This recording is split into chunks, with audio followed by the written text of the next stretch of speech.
drive on him. This is twice now the Celtics have been first to the floor. They try to Save with Horford. Unbelievable. Boston first to the floor. So good. Brown fakes, fires up the three. Bang! Tatum dives on the floor. Everybody dives. Jaylen Brown with the flush. Blocked by Porzingis. He's doing it all. Tatum spinning, driving, layup. Got it.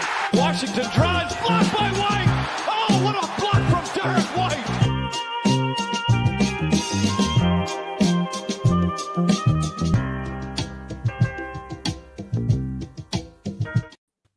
All right, welcome in. First to the floor. Busy few months ahead of us. Ben Vallis here. Thank you for joining us. Hope you're doing well. Some great memories, guys, in that podcast intro, by the way. Alongside me, Jake Eisenberg, Wayne Spooney. Guys, the sting is still very much there. How are you guys doing?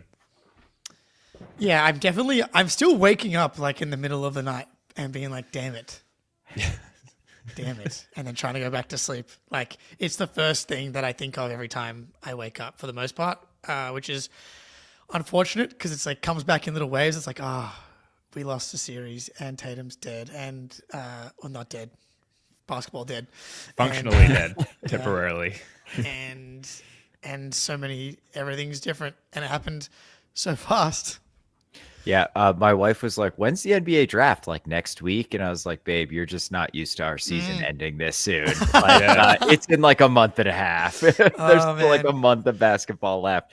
I will say Everton had their last game ever in Goodison Park. It is like the Fenway Park of soccer. It's been, I think, 78 or something like that. It's been around. They're moving to a new stadium last year. Last game ever, 2-1 Everton win. So at least they got some sports happiness this weekend.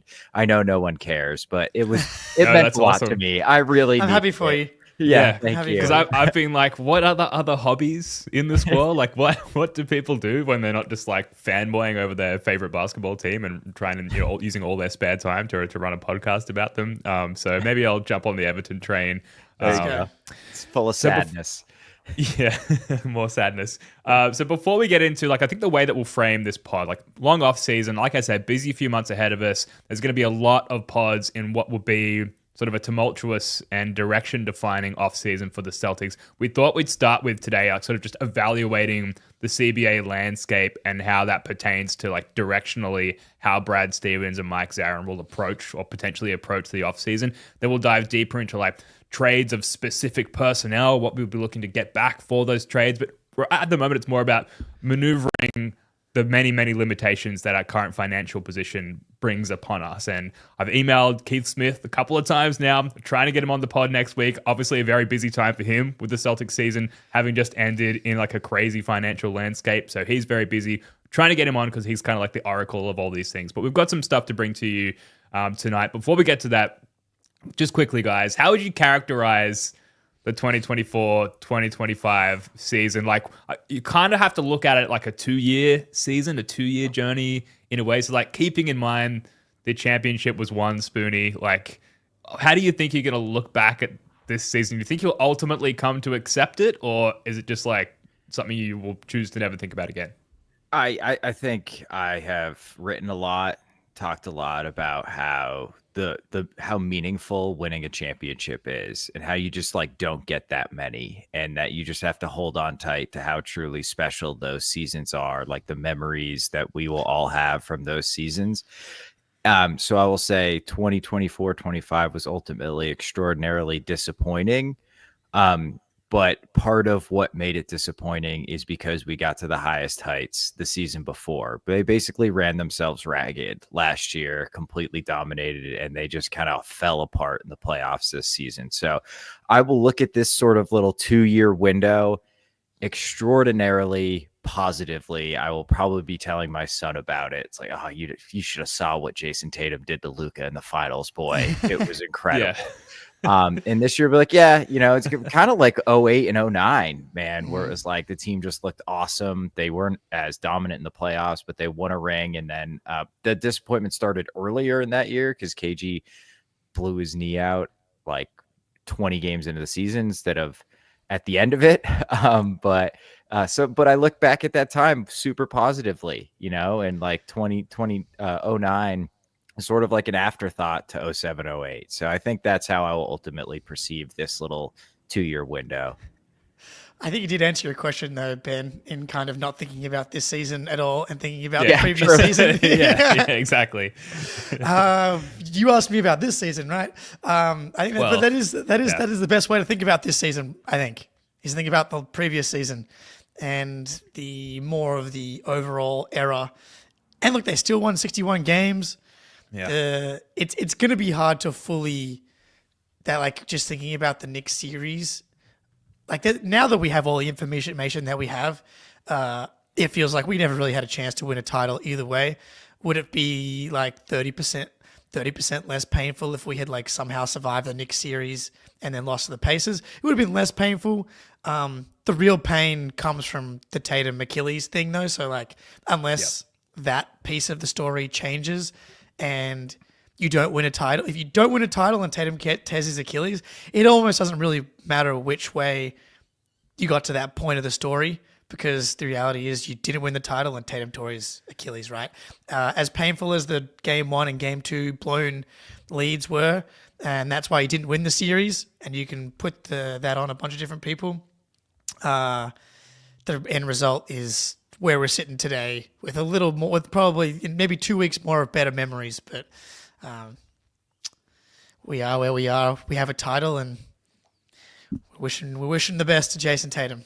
Yeah, I think ultimately long term that will be the view on like this period. Is like they came out of it with a title. Short term, it's like looking back, we blew it. We blew 2 games at home. We blew our best player's Achilles tendon. Like it could, if you ran this through the simulation 100 times, you would not achieve this absolute worst case scenario again, like losing in 6 to the a team that you were heavily favored against and like major injury to your best player. I don't think that would occur again in 100 simulations. I don't think we could have even imagined it being this bad. Ultimately, long term, once Tatum's back and like 29 years old and bowling again, we'll probably just look back at this as the championship era. But there were signs, I think red flags that we reconciled with throughout the season, for lack of a better term. Injuries probably being the key factor there. Like Jaylen Brown, kind of a weird season for him. Last year, it was like how much of a super, I guess, more like Aquaman with the pool workouts and stuff, super athlete. He was having like by far his best season. That rang true in the playoffs as well. And he got multiple like playoff MVP awards throughout that run. This year, just like right from the get-go, it like just didn't look the same. I think that was maybe in hindsight one of the key red flags. Obviously, weird injury punctuated season for Kristaps Porzingis, even Sam Hauser, Drew Holiday, like rolling that all up into a single definition. Like there were injuries, and you do have to be a lot of luck, or have a lot of luck rather, to be in the mix come the postseason. Injuries seem to be maybe one of the key factors there why we bowed out early. Man, we talked about it before we hopped on. The war of attrition in the NBA now. It's just like the Knicks and Pacers are significantly more healthy than the Cavs and the Celtics right now. And don't know if that's because of the schedule or whatever. It feels like the wear and tear was more what happened to the Celtics, whereas the Cavs kind of got unlucky because they didn't have a deep run under their belt and they kind of rested their guys all season long. Aaron Gordon just talking in the postgame right now after Game 7 about how probably should have 2 days off between everyone. My solution would be like every time you change cities, you get an extra day off. So like games 1 and 2 is every other day. Then you get 2 days off when you travel, and then it's day on, day off for games 3 and 4. Then 2 days between 5, 6, and 7. That feels kind of obvious. I don't know why you want it to be like this intense war of attrition where hamstrings are bursting and you're forcing guys to go from like the end of a 7-game series directly into the next one. I get like you get an advantage by finishing your series early, but like the NBA should be incentivized to keep Steph Curry and Jayson Tatum, Aaron Gordon, and all these guys healthy to some extent. Not to mention the fact that 82 games is way too many as well. But injuries play a significant factor in every title, in most titles. I'm yet to hear the excuses or the injury. The Thunder, Ja Morant, the Grizzlies were up 30 in Game 3, and Ja Morant breaks his hip, and down you go. Aaron Gordon does his hamstring before the end of this series. The Pacers got to play against no Damian Lillard, and and the Cavs got decimated. So it's just like, just cross your fingers, I guess. Yeah, Danny LaRue always puts it, and I really like the way he phrases it. It's like the healthiest team that's really good is the team that wins the title, not the best team. It's like you have to be Yeah. a certain level of good, and you also have to get lucky as hell.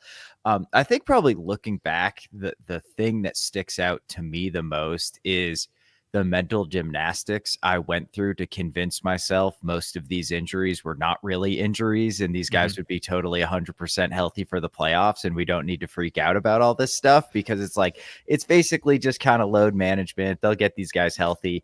They did not. Like Drew is probably the only guy where I really think like the mallet finger. I don't know how legitimate was that because I thought he mostly looked really good in the playoffs, but I mean, Jaylen was clearly just banged up the entire year. It's one of his least efficient years in a very long time.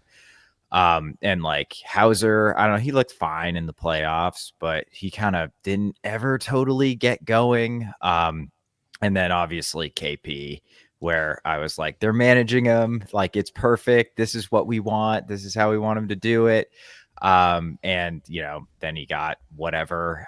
And Al, I thought like, we just asked too much of him in the playoffs and we load managed him perfectly the entire season. And it was still just like not enough because he shouldn't have to play 37 minutes a night in the playoffs at 38, 39 years old. So I just did a lot of like, this is fine. This is perfect. This is exactly how they should be handling the regular season. And it's like, oh, maybe some of this shit was legitimate and like pretty serious and was an omen of things to come. Yeah, maybe that sort of segues into where we'll wrap this mini segment up before we get into the CBA stuff. So, like, ranking the reasons why we lost the Knicks series. We've sort of touched on a lot of them. Obviously, a fact that recently emerged after the season ended was that Jaylen Brown was dealing with a partial meniscus tear, which is not insignificant for a player who so heavily relies on their athleticism. In fact, I would argue the fact that all NBA players to a major degree rely on the functioning of their knees. So a big deal there. And so in one line of thinking, it adds to like the heroicism of JB's attempt to carry the team through certain stretches, but also adds to the inevitability of the loss and the failure there, particularly after JT went down. So ranking them, like, I think it's pretty obvious. The KP illness, like, just the KP thing. And, again, we have to stop caveating this with this fact, but we'll do it one more time. Like, human factor considered, obviously we want the best for KP, and there's like beyond basketball aspects of this sickness that we, of course, hope he recovers from in full. But, there's a historic issue there with KP's lack of availability, and this is unfortunately another notch in that belt. So the KP illness, maybe I think you have to rank JB's knee, given what we know now, second. But then Joe Mazzulla's insistence on playing KP, Jake, just seemed to be the nail in the coffin, unfortunately. The KP illness is number one, like with a bullet. Like, and you're right, Spoonie. But to be fair, we also got lied to about Jaylen's knee, and people after the fact are like, obviously it wasn't a bone bruise, and well, I guess those people are right. But I decided to believe the information that we were being delivered. But in hindsight, it very much looked like a guy playing on a torn meniscus at the end of the season that wasn't really moving right. And then he injected himself with whatever and put his warrior mentality armor on and played pretty fucking well considering he had a partially torn meniscus. So, but the KP thing, it was just like a cascading impact where it's like when he is playing, he's a big part of the team.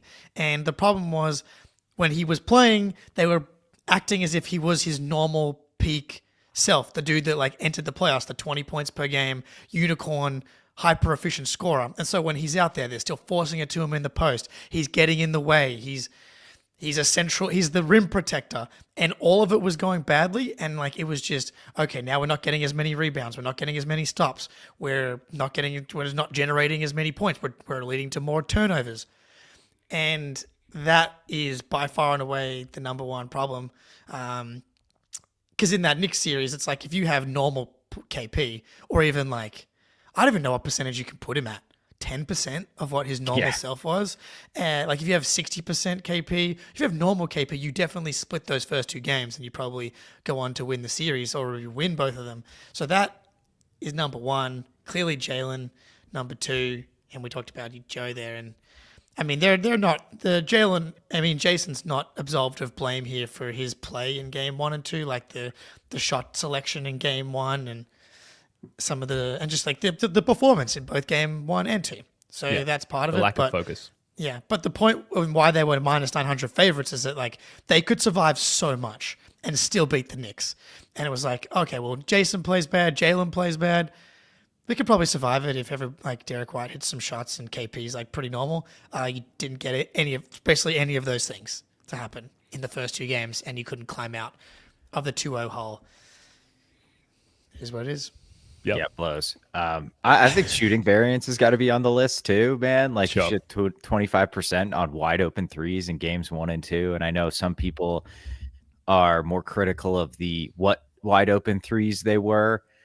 I'm not really, because like that's how this team has been playing in the entire Joe Mazzulla era, is that like one wide open 3 is almost as good as any other. Obviously the ones off ball movement are a little bit better, but we won a title basically never turning down wide open 3s. And that's how we played in especially game 1 as the lead was slipping away. And then for most of game 2, frankly, like a couple of those go in and we probably win that series in like 5, maybe 6. So that's way up there for me, honestly. And I think like Tatum definitely like let the rope slip in games 1 and 2. But yeah, it's KP number 1 with a bullet. Like the guy that averaged 4 points a game. I'm just checking in now. 24% from the field. Yeah, dude. In 16 minutes. We need him against Mitchell Robinson too. Yeah. He is the guy who spreads Mitchell Robinson out and makes Mitchell Robinson unplayable against us.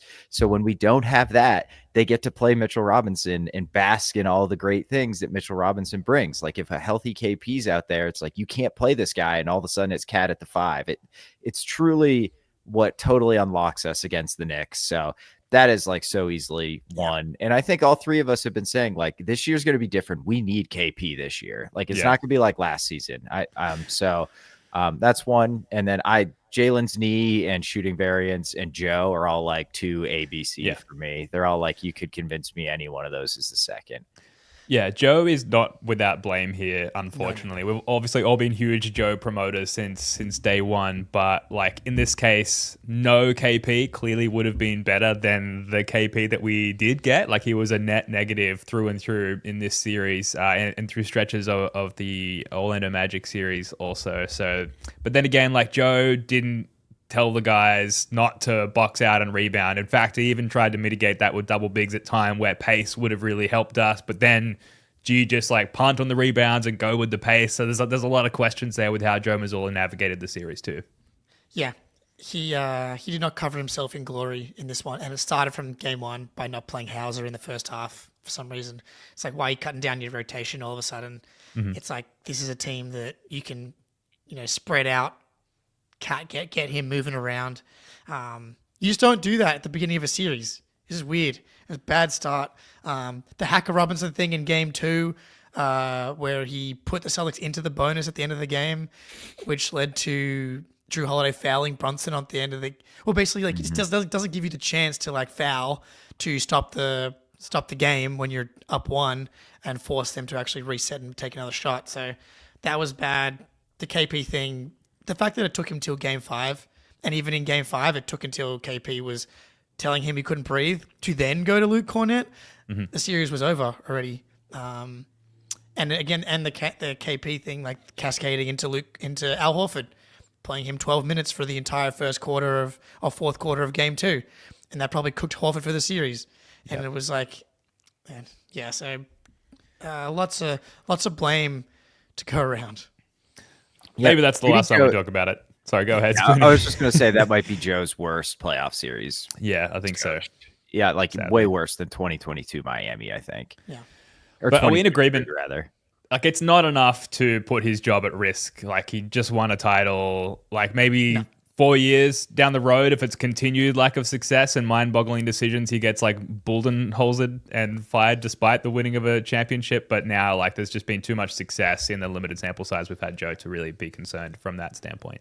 Yeah, I don't think that's Brad's style. I don't think he's the type of guy that would just fire Joe all of a sudden. But No, it's I a hope good, not. good, I like good Joe. evaluation year for Joe for next season because it'll be a very different set of circumstances. Totally. And Look, oh, sorry. Go ahead, Ben. no, I'm about to throw to the ad break. So if you got something, let us know. I was just gonna say, I trust Joe to like learn from his mistakes too. I mean, he did from 2023, he got us a title. So no, for me, his seat is not even warm. Okay. Yeah, fully agree. All right. Well, when we come back, we're going to go through like from 1 through 5. I think we've got 5 scenarios here. Like, what are the most likely scenarios to play out during this offseason? But first, a quick word from our friends over at Prize Picks. Prize Picks time, baby. The conference finals are here. Jayson Tatum is gone. Nikola Jokic is gone. Steph Curry is gone. We are left with Halliburton, Brunson, Anthony Edwards, and Shai Gilgeous Alexander. It's going to be interesting how we approach our prize picks going forward. I'm going to be looking at Halliburton assists, I think, for game 1 of the conference finals. So more on Halliburton assists in my quest to take down the New York Knicks. Download the app today and use code CLNS to get $50 instantly after you play your first $5 lineup. Download the app today and use code CLNS to get $50 instantly after you play your first $5 lineup. Shout out Prize Picks. Shout out, run your game. Prize Picks, run your game. Is that the tag? Prize Picks, run your game. Sorry, your Prize game. Picks. We love Prize Picks. It's a great way to supplement your hoops viewing experience. You can download the app, use that code CLNS to get yourself a good deal, and you can show our employers, for lack of a better term, the guys over at CLNS, love those guys, that we're worthy of their business. So you can support this show, you can support the CLNS network, and have a bit of fun. Use Prize Picks and that code CLNS. Okay, what are the most likely scenarios heading into this offseason? We'll just kind of run through them and like dive into each one as we go through. So the most likely scenario, like I think there's no question, this isn't necessarily a scenario, it's just kind of an entry point into the discussion, that the front office does nothing momentarily, short term, until we understand the Tatum recovery / return timeline. Is that fair? Like their hands are kind of tied until we know it's going to happen this year or not with Jayson Tatum. Do you have that luxury though? I mean, like free agency is going to hit in late June. The draft's going to hit. I mean, you're going to have to make...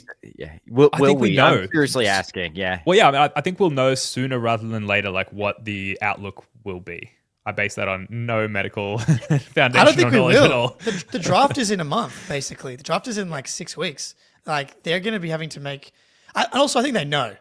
Like they know the three. They know the range, right? It's like best case scenario. Like he's back in 8 months, and that takes you to whatever from now that is, and that's like February. That seems. I don't know. My feeling is they should be trying to keep him out next year. Like this is a long-term decade. This is the next 10 years of Boston Celtics basketball, and Jayson Tatum's career is at stake here. Bringing him back, unless of course he's just like totally fine, and they're like, there's no difference between bringing him back in March and bringing him back in October. He's ready to go, and it'll just depend on where the team is, I guess. But I think they're going to just be operating under the assumption that Tatum's not playing next year, and if he comes back earlier, then that's fine. Yeah, yeah, that's what I'm guessing they're going to be operating as.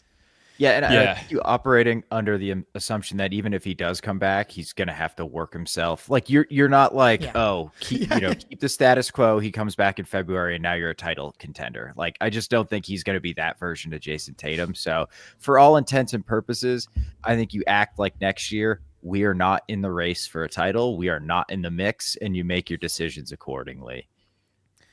Yeah, so an unfortunate unknown as far as the recovery timeline and like how the team will navigate that. I think I agree with you both on that. Like the logical thing to do would be to keep him out and not rush him back. But with what we know about Jayson Tatum, like if he can play, like he's going to play, and that's going to be a tough conversation to have with him come February if he is ready. So That's subjective. Some of the known parameters heading into the offseason, entering next year, Tatum Supermax kicks in, so he'll earn a tidy $54 million next year. Jaylen Brown, he earns $53 million. That combines for just over 69%, nice, of our total cap space. We're just $20 million, just under $20 million over the second apron, the very prohibitive second apron. We're just under... Sorry, say that again? For next season. For next season, yes. I think we're like just over 4 million over it currently. Yeah. So heading into next season, we're just under 20 million over that second apron. We're just under 57 million over the luxury tax, which brings on its own penalties, as we all know. Currently, for next year, there's an estimated tax bill of 238 million and change, in addition to actual salary, which is where that like $500 million total price point comes in as far as what it's going to cost Billy C to run the team next year. Those are the parameters. Any thoughts kicking around your domes, guys, after hearing that, as far as like how next season might play out? Probably should have gotten under it last year, as opposed to being like $2.6 million over. Yeah. Probably would have won the title without Xavier Tillman, as much as I enjoyed. Actually, I don't know. Game 3 was pretty important, and he was pretty important for winning that game. I guess you can't second guess everything now, but that's what I'm doing. But being 2.6 over last year really hurts, because getting under the second apron is complicated as shit and potentially very, very painful going into next season. Yeah, that was the first thing. I was like, oh, and also I'm like, at least Tatum makes $50 million while he rehabs. Good for him. Toss a little this way, JT. Yeah. So I believe that 19 million over the second apron is without Horford or Luke Cornett coming back on anything other than a minimum. Correct. So like if you have to give Luke Cornett or Al Horford any money beyond a minimum contract, then I suspect if you want to keep Luke, you will at least have to match the taxpayer MLE, which is like 5.5-6 million. So that puts us in even more precarious, like 25-26 million over the second apron. And again, I guess as like a refresher, the second apron is bad because it does a lot of things. It limits the way you can add. And the biggest thing I think for our purposes with trying to cut salary, we cannot aggregate salaries on their way out. So we cannot trade Drew Holiday and Kristaps Porzingis in the same trade. And we have to take the exact amount we're sending out back or less money. Some teams can take back more than they're sending out in a trade. We cannot do that. And if you're in the second apron long enough, your draft pick freezes at the 30th pick, whatever that. I think for us it'd be like 2030, 2029, something like that. Which to me is not the biggest deal in the world, but you don't know what's going to happen in 2030. Like, you know what's going to happen with Tatum. That could be a very dangerous game to play. So like second apron has very serious penalties, and like adding on the fact that we're going to be in the repeater tax very deeply, even if we only sign minimum guys to our empty roster spots. We got uniquely fucked by the CBA because it allowed us to be penalized essentially for giving Jaylen Brown a supermax. It's like, great, you get to sign your own guy to this extra contract, but it's over and above what Jaylen Brown's actually worth. Like the fact that he is making Jayson Tatum money and top 5 player money when he's really like a top 20 to 30 player, top 15 to 30 player, depending on which year it is, that's too much. And that happened to coincide with the renegotiation of this CBA, which completely puts these stipulations deep inside your body and rips out the guts of your team. And it's a bad combination, right? As we're like, and then you add on top of this now the Tatum injury. It's like the freezing of the picks in 2030, whatever, like were scary-ish, but they're more scary now with the uncertainty of what happens to Jayson Tatum. So you can't have picks getting frozen in 2031 and 2032 that you can't trade but get pushed to the 30th overall pick when you're going to be trying to rebuild and reload in like the next iteration of the Jaylen and maybe the Jason and the maybe Jaylen era. So thank you, Grant Williams, for sorting that one out. Appreciate you.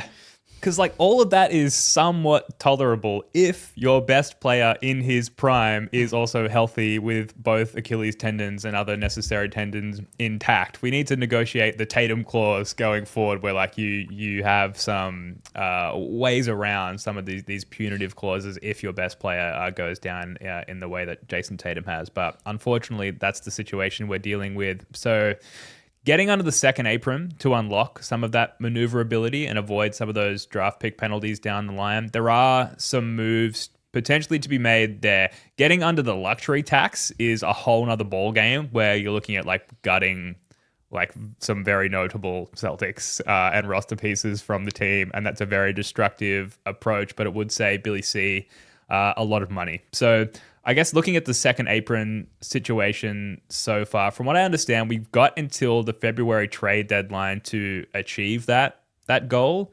to avoid. Right? I think so. Maybe I'm wrong. Luxury tax is calculated at the end of the year. Yeah.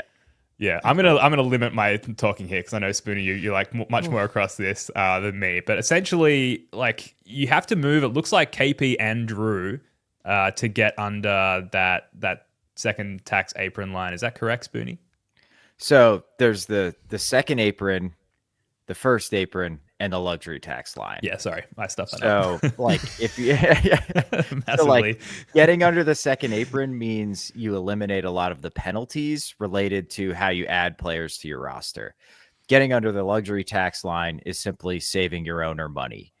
And the problem with the luxury tax right now is that we've been in the tax for multiple years in a row. So we're about to pay repeater tax penalties, which means every dollar we spend from now on will be times 9 essentially. So yeah, if say we were to add $10 million in salary, which we basically can't, but if we were, that would be a $90 million luxury tax payment. Like that's why people are saying Sam Hauser actually costs like $75 million a year. That's because of the repeater tax. So the problem is that I believe now if you're a second apron team, you have to be under the luxury tax for 2 years to reset the repeater tax now. Right. So it's like not just, even if we figure out a way to get under it this year or like 4 next year, we'd have to be under it again when Tatum comes back. So we are like totally screwed when it comes to luxury tax. Like I think Chisholm just has to be ready to cut the checks. It's just a matter of how big the checks are. Yeah. And something that I think is important just to mention with this period going forward is like we're talking about these KP and Drew trades being like the most obvious things, right? People in the chat right now saying Brown and White are the only guys that you're gonna be able to like trade for real value. From being in the First to the Floor Discord, being on Twitter, listening to podcasts, the wide range of opinions on what is going to be possible and what the best path is for the Celtics is wild. Like there's people that think that KP has zero value, listening to Keith Smith saying that he's an expiring contract, he's going to have value. There are people that think that because of Drew Holiday's contract, he has no value. There are also people that think he's going to have trade value because he was good again this year and his veteran leadership and his reputation around the NBA. Like, there's just a wide range of opinions here. And I don't think anyone really knows because, like, talking about a Drew trade, like, we're going to be saved essentially if someone or multiple teams decide that they really want Drew Holiday and or Kristaps Porzingis. Because if it's only one team that wants Drew Holiday, then they can kind of be like, we know the Celtics, we know you're desperate. You know you have to do this. We might have to attach a pick. But all it takes is a second team coming in and being like, actually, we really want Drew Holiday too. And then that's all it takes for it to get to like a good place, fair value, and you're not having to attach picks and you get to where you want to be. So it's so hard to project that stuff because we just saw Nico Harrison not value Luka Doncic. We just saw so dumb. We just saw the Bulls trade Alex Caruso for Josh Giddey and not get a single draft pick back. Like teams are making weird trades all the time, like the Kings and De'Aaron Fox trade.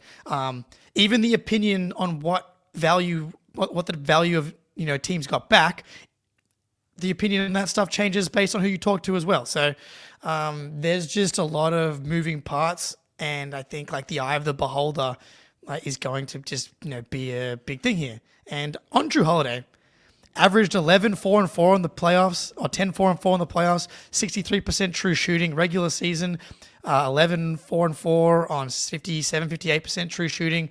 I thought he was really good in the playoffs. Like, I think that like the age curve changes a little bit for these guys. Like Chris Paul just played 82 games and he's 40.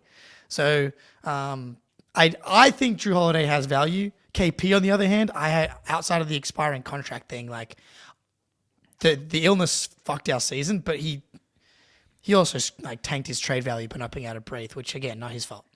He wants to play FIBA as well. Yeah, well, that could be good or bad. That could be good or bad. Worse.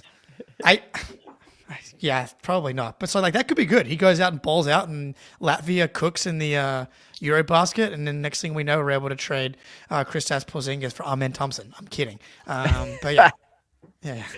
Yeah, and I think like part of the problem with like actually reducing money to get under like the second apron, which again is going to be like 24, 25 billion, is that like we have to take money back unless the team has salary cap.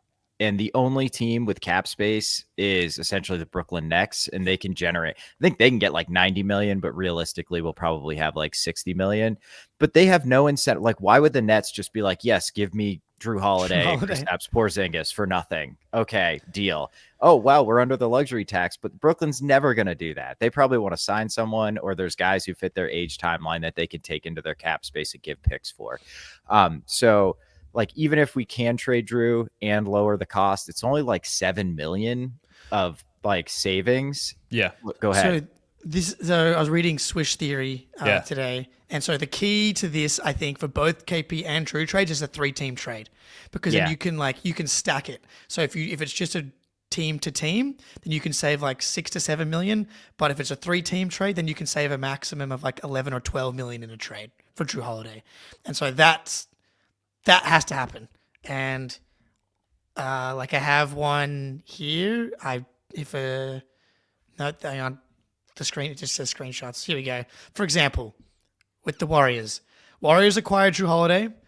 Celtics acquire Moses Moody, Pajemski, Trace Jackson Davis, and the Wizards acquire Buddy Hield.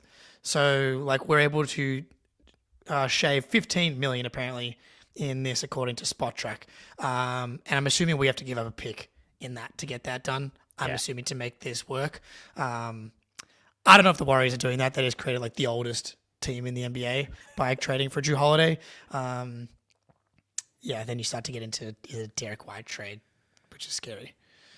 Yeah, that's where it's really tough. Like you imagine the value of Drew Holiday to a team, and it's like a team on the edge of championship contention, and a team in that position is not financially positioned to help us in this scenario. So like I get, like, it's simple to get under the second apron of just like finding places to absorb that salary, and the same with Kristaps as well. But yeah, the motivation behind getting someone to do the dance with us, let alone in a 3-team trade scenario, is really tough. And on that Swish Theory article as well, sort of as an extension of what you were saying with Drew, Jake, it goes on to say, and the link to that article is in the description, it's definitely one of the better offseason primers for the Celtics out there. It was written by Charlie Cummings of Swish Theory.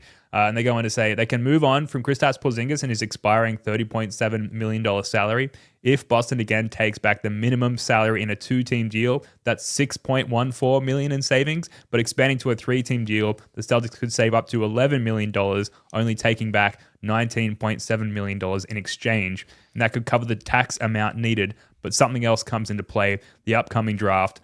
Boston owns the 28th and 32nd overall picks, and assuming they draft and keep players at both of these slots, that salary would just push them back up into the apron again, despite somehow succeeding in that trade scenario. What the fuck? What are we going to do? Like, I wouldn't be surprised if we move our first back and get another second pick. It's only going to save like $300,000, but like that's how thin these margins are, man. Like going from 28 to 31 or 33 will save you some money. And like that might be the difference. So and like 3 teams, like it's like they're hard, man. Like the Wizards could just be like, no, like we think we can do something else with our cap space, or like get a younger player than Buddy Hield. Like I think that's a good trade, Jake, and it makes sense for everybody. But it's just like when you add that extra team or 2 extra teams, man, it just gets really complicated, and you got a lot of competing interests and a lot of competing offers out there. Like cap space is going to be so valuable as a team that can take on dead assets or dead money and get assets for it. Like we're going to be seeing like not people dumping like $7 million salaries and costing them a first round pick. I really think it's going to get that tight around the league. I'm on all of this. I'm just like, I'm glad that Brad Stevens and Mike Sarin are the people running the ship. Because I'm like, I'm guessing they've thought about all of the, like they would have definitely run all the scenarios. They've probably had pre-conversations with teams about what's possible and what's not possible and stuff like that. We can make a 30 million trade exception, but the Nets aren't. Maybe if the 28th overall pick plus Drew Holiday is enough for them to be like, yeah, we'll take him. Fine. Great. But we're not going to be able to use the 30 million trade exception because that'll push us right back over into the aprons that we're talking about. Yeah, so, exactly. It will be completely useless. But yeah, there's a 3-team, and shout out Al Horford Pacino for a lot of these trades yesterday, like the 3-team Porzingis trade. We get Jakob Poeltl. The Pistons get the KP and the Raptors get Tobias Harris and I don't know. The pick. I have no idea what any of the value is. Like essentially. Yeah. I guess the takeaway as far as it pertains to getting under the apron is like you just need to have two really clever trades, including multiple teams on both fronts with both Kristaps Porzingis and Drew Holiday just to get under the second apron and essentially bring no talent back in to help hindered Jaylen Brown in the process while we await JT's return. Yeah, basically you need to get worse.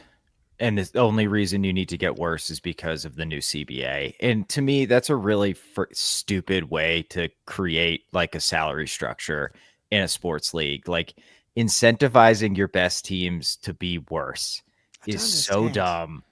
But nonetheless, like if the mandate, like maybe Chisholm's like, screw it, dude. I don't give a shit about anything. Like, let's just pay everything and it doesn't matter.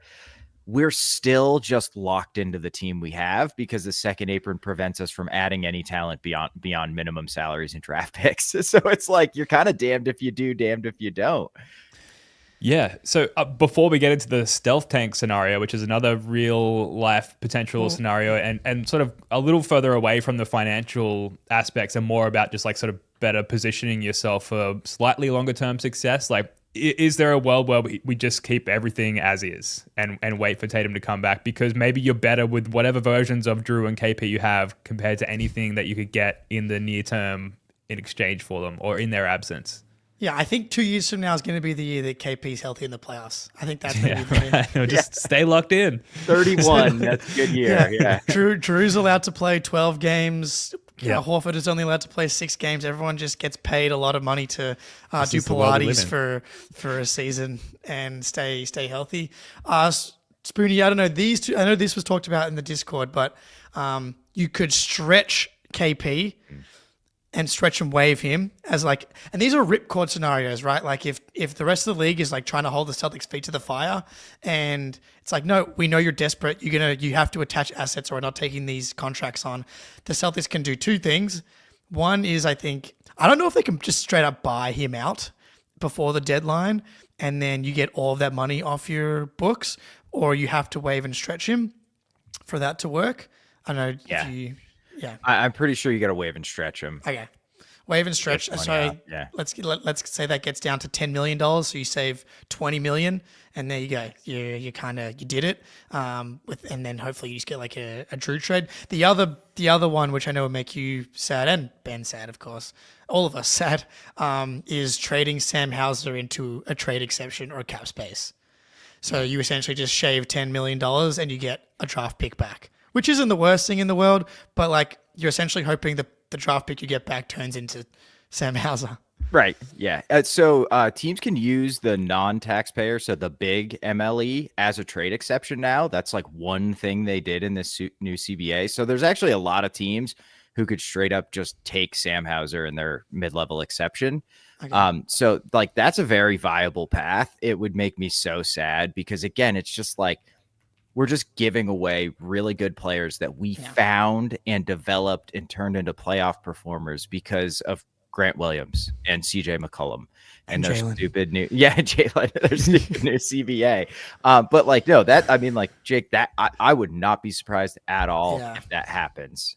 I was thinking that's not going to happen just because like it makes sense. That's in 2 years it's so annoying. In 2 years that's going to be the exact contract you want. Right? Is Sam Hauser getting paid $10 million? The problem is the margins are so close, and who knows? Maybe you just find the perfect Porzingis and Drew Holiday trades, and your problems are solved. Hauser's definitely not overpaid, Jimmy J. I would say Hauser's on like one of the best contracts in the league, and so that's I think why you're actually going to get a good pick back. Do the Spurs give you the? If I pull up the draft order here, something like that. Do you get the 14th overall pick in this year's draft? Do you get the 10th overall pick from Houston in this draft? To Chicago, 12th overall. I don't think that these things. Orlando at 16. That desperately. Oh, they don't have. Actually, I do have a list of trade exception teams here, but Orlando's not on there. Miami, New Orleans, Dallas. Do you get the first overall pick for Sam Hauser? Maybe Cooper Flagg for Sam Hauser. Who says no? Seems fair to me. But yeah, fuck. It's brutal, man. I didn't think that it was gonna happen for Sam Hauser because it makes sense to keep him, but you got to try and get under the second apron because especially more so than before because of the Tatum injury. Yeah.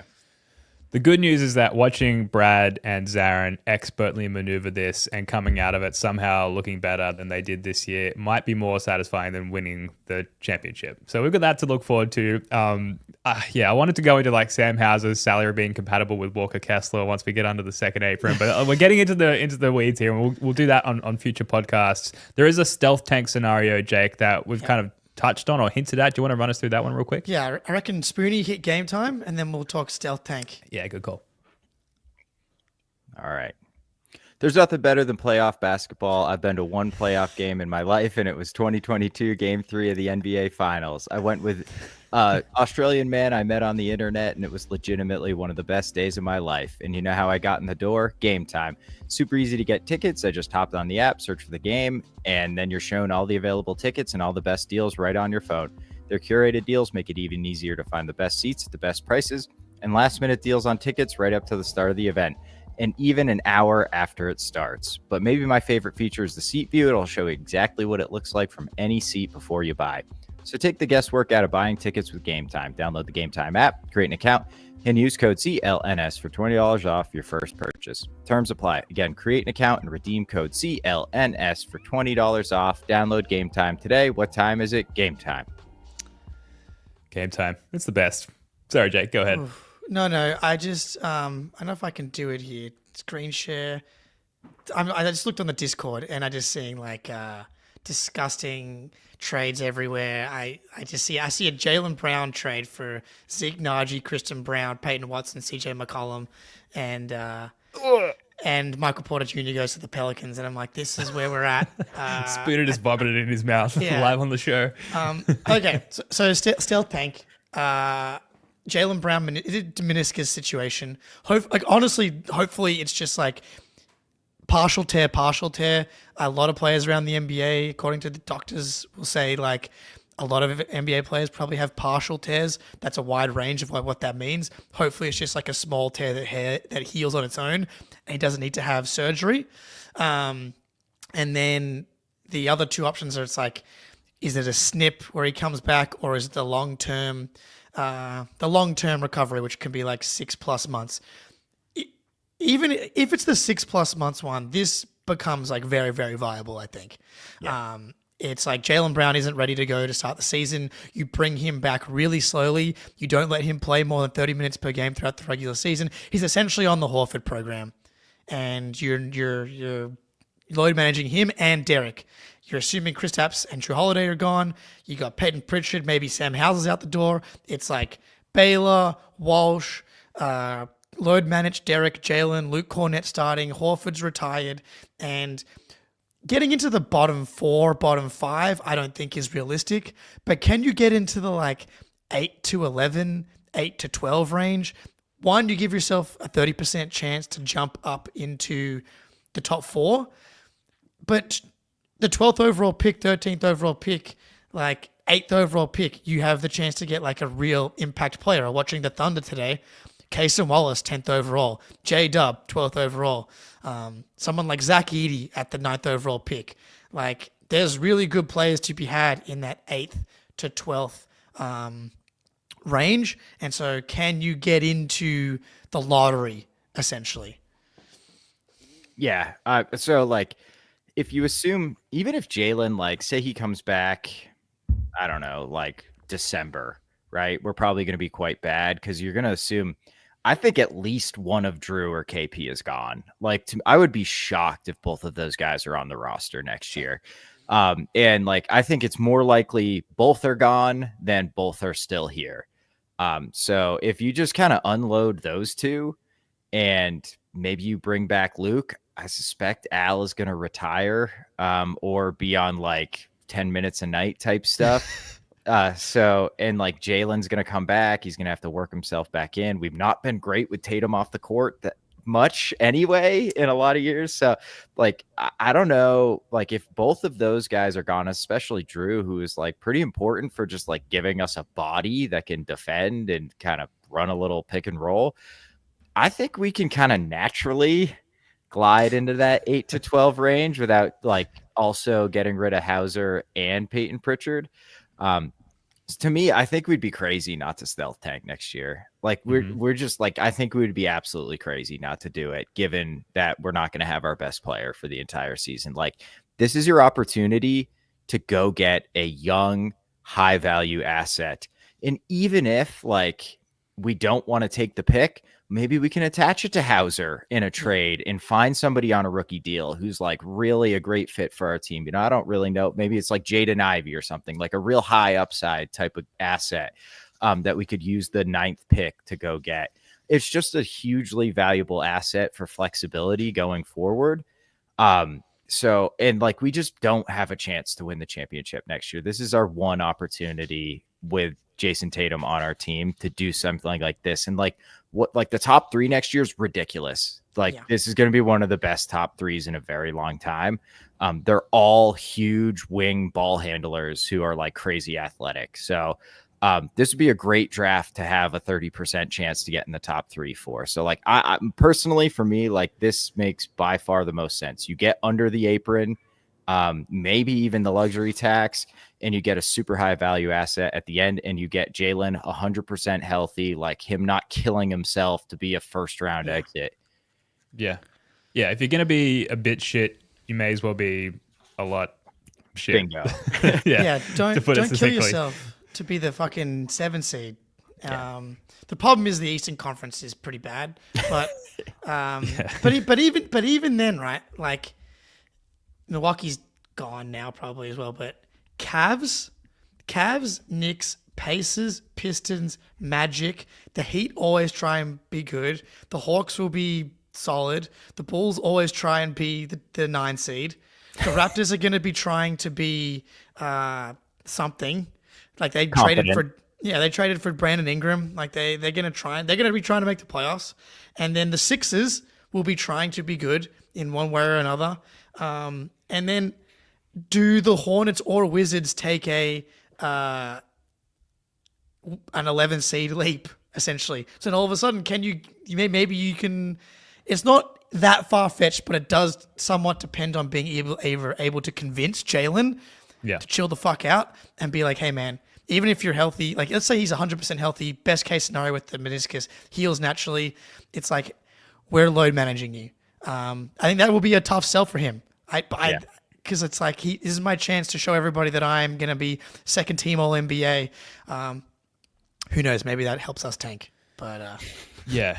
So I agree with you guys. Like, this is the best way forward for this immediate upcoming season. The problem is, and there's a survival instinct part of my mind that will always hold out hope for who knows what's happening with the Jays. Like, could just be a quick trim for Jaylen. Maybe he's back. Maybe he looks awesome. He has a chance to develop himself in the absence of Jayson Tatum, and then Tatum's back in like February, and we're positioned to try and go for it again. So again, it brings us back to like, until we know what's happening with the Jays, like it's going to be difficult to commit to a certain direction. But if we can rule them out for the majority, or if not the entire year, and in Jayson Tatum's case, and like absolutely commit to the stealth tank. I think you've got a 2020 Warriors at whatever year that they did that, and obviously that bore fruit for them. Yeah, huge, huge acquisition. Should we just touch on the JB stuff really quickly? Like it's uncomfortable. It is something that is worthy of discussion, though, just because of everything we've already talked about and all of the punitive limitations brought on by the new CBA. With Jaylen, just quickly, as far as what it looks like for the makeup of the team, forgetting the salary situation for a second, like you can't moneyball on aggregate Jaylen Brown. Like you can't get 3 decent players and replace the value of Jaylen Brown, especially in like a 5 people on the court basketball team. Like he's sort of irreplaceable in this situation. We're not going to get anyone as good as or close to as good as Jaylen Brown at any sort of trade. So I find it difficult to sort of grapple with this. And obviously I'm fanboying here as well, guys. What do you think? Yeah, I think we'll do a full Jaylen Brown trade package episode, I have no doubt, which is terrible. Oh yeah, shout out Barthy in the chat. Only 26 likes with 122 people watching. Get in there. I know it's a sad time, but help the fellas out. Like the stream. We appreciate you. It's just as we said at the top, the CBA screwed us between allowing us to give Jaylen the Supermax and then turning around and boning us with the second apron stuff. Like, if you're able to trade Jaylen Brown for like a young star on a rookie contract plus some other contract, it's like, okay, does Tatum plus all this depth and these high value assets and stuff be able to lead you to building this different type of roster around Tatum? Maybe, but I'm with you, Ben. Like, Jaylen Brown is like irreplaceable. Like, you're essentially hoping you can find another Jaylen Brown with all this stuff. A 6'6", 6'7", can give you 25, 30 points in the playoffs, guard multiple positions. The whole reason why the Celtics were able to shut down the Mavericks in the finals was because Tatum can guard Lively or Jaylen can guard Lively, and both of them can guard Luka. It's like, how did they shut down the Knicks offense for the most part in the series? Because both of them can credibly guard Towns, and both of them were our best 2 Brunson defenders. It would really suck to trade them. To trade him, for not to mention the like emotional attachment and him being like a Celtic legend. Yeah. Longest tenured Celtic on the team currently. Again, this is like seriously considering trading Jaylen Brown. And again, I would not be surprised if we trade Jaylen, because we look at all the money stuff. You can just take like a $25 million expiring contract back for Jaylen, and all of a sudden, like, and players, like, and guys you want. Like, you could take Devin Vassell and Harrison Barnes back and like end a pick, maybe the 2nd overall pick, Dylan Harper. I don't know. And you have like Vassell, who's like, 80% of Jaylen, and Barnes is expiring. All of a sudden that's $20 million off your books, and you've replaced Jaylen Brown with a worse version of him. And like, it's ridiculous to me that we've agreed to a CBA where a team that drafts a guy who everyone thought was a reach, they took a chance on him. He was raw as hell as a rookie. We've put a ton of assets, a ton of investment, ton of time into developing this guy. We win a title with him, and less than 12 months later, we're sitting here being like, man, probably makes sense to trade, or might make sense to trade him. That is so dumb and like anti-competitive. And it kind of makes this shit less fun. The whole point of like basketball, like my favorite part of the NBA and following the Celtics is like seeing the dudes we've had for a very long time turn into all NBA level players. Like, it just doesn't happen a lot. And the fact that we are now have to seriously consider getting rid of one of those guys, it just sucks, man. It really does. But I would not be shocked. Like, it kind of makes sense given the financial realities of where we're at. Yeah, this podcast, it feels like it's been very cathartic talking to you guys, especially in the wake of the last week, and everyone in the chat as well. It's good having you here, but like the prep and execution of this episode feels like a little homeworky. I want to talk about like high-flying dunks and boom shakalaka and razzle-dazzle and like basketball, guys. Bilbao actions. Yeah, Bilbao actions, exactly. Flare screens. We've done a lot of learning on X's and O's here. The Boston Celtics Bukkake, come on. Yeah, third quarter Bukkake, absolutely. Yeah. I want to see Greeny like crying tears of joy after a regular season 81st game win. This sucks. And the fact that the very league that gets propped up by a franchise like the Boston Celtics' success may well be the biggest enemy and our downfall in terms of this era just seems cruel and in a lot of ways unnecessary. So yeah, Brad Stevens, Mike Zarin got their work cut out for them. It's going to be a seismic time, and we're going to be here to cover it all. And as new information unfolds, we're going to just keep coming back with new pods and breaking it all down. I know we've got some more stuff on the run sheet, guys. We're kind of running out of time, and there's a lot that we can save based on everything we've just discussed for the future pods. Anything else you want to touch on before we wrap up? We just want to do quick picks for conference finals before we get out of here. Oh, yeah. And save the Go rest. Pacers. Go Pacers. Yeah. I'm okay. We'll start East. I got Pacers.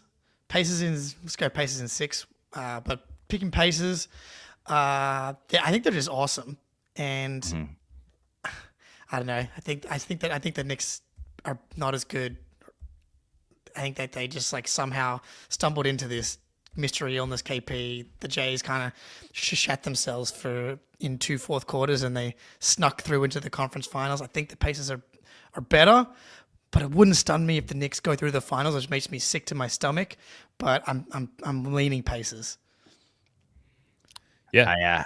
I was going to say Pacers in 6, so to not have the same prediction, I'm going to go Pacers in 5. Screw it. Let's go Indy. Let's go Neesmith. Drop 30 on these boys. Oh, man. I legitimately am now, given everything that's happened, very excited to cheer for Aaron Neesmith. Yeah, very salty. Extremely salty, high levels of Salt Lake City over here. But Pacers, I just think that they're better than the Knicks. And we saw at our best when we were crippling the Knicks defense, it was with our pace, and the Pacers are very aptly, they play at a high pace. Just said pace like 5 times. So Pacers in 6. Over in the West, it's OKC. Like, they're just better. I think it's going to be interesting to see how the Wolves face up to them. If there's any team in the West, I think that can give OKC trouble, it's probably the T-Wolves, but I think that OKC just surmounted what might be their biggest hurdle of their postseason. I'm interested because I feel like we don't have a good feel for how good the Wolves are right now, because the Lakers team clearly just didn't have it. And the Wolves got through that series despite like they smoked the Lakers despite having like a 25% shooting variance game to close out the series. Like, they couldn't hit a shot and they blew out the Lakers. It was like, what is going on? So, and then the Warriors lost Steph Curry in game 1, and the Warriors won game 1, and Steph Curry was kind of tearing them apart. So and without Steph Curry, that team, it's like running this hamster wheel of Pajemski, and Kuminga got dusted off, and Jackson Davis and Buddy Hield was trying to be Steph Curry. It was pretty brutal. A lot of Gary Payton. It was a tough watch for the entirety of that series, and the Wolves won the games. They didn't necessarily blow them off the court, but they didn't really need to. So I don't really feel like I have a good feel for how good they were in that series, but my gut is telling me that OKC's defense is going to bring out all of the Minnesota Timberwolves demons in like the playmaking and decision making, and the 68-win team with the ridiculously historic regular season and net rating is going to go to the finals. Yeah, OKC in 6 for me. I feel the exact same way about their defense. Like, Ant's done better against double teams and like super aggressive defenses, but I just think OKC can make him look silly and will turn him over. And like, is Conley even playable in this series with like the athleticism of OKC? Probably not. So I think it's them in 6, maybe even 5. Yeah, I was going to say maybe even 5. That's the flip side, That's though. true. OKC did have some problems offensively. It's going to be a slugfest. I think both offenses can struggle, because the Timberwolves offense struggled throughout the Warriors series as well, and that's with the benefit of getting stop after stop after stop and transition opportunity after transition opportunity against the Warriors. So definitely interesting, but I'm going to take the historic defense and the best player in the series in SGA. Yep, for sure. Right there with you. Seems like a good approach. We've got to go. Thank you so much for joining us. I have to get back to work. Spoonie, Jake, I'm sure you guys have other things to get back to as well. Please hit that like button, leave us a 5-star rating and review on Apple Podcasts. You can also catch the video format of this show on Spotify after the fact. Jake, are you doing playback going forward for pretty much every game? Yes, sir. We were down in there this morning, 5:30 a.m. for the Nuggets Thunder game. But yeah, every game will be live in Celtics playback.tv/Celtics blog. So come out, hang out, and pray on the Knicks downfall with me. Yeah, hell yeah. Sounds good. I might join you for some of those, Jake. We on this show, we tend to cook a little bit in the off season, I think. So once we shake off the death rattle of the premature end of the season, we'll probably have some good stuff in the pipeline. Spoonie, Jake, love your work, guys. Until next time, go Pacers.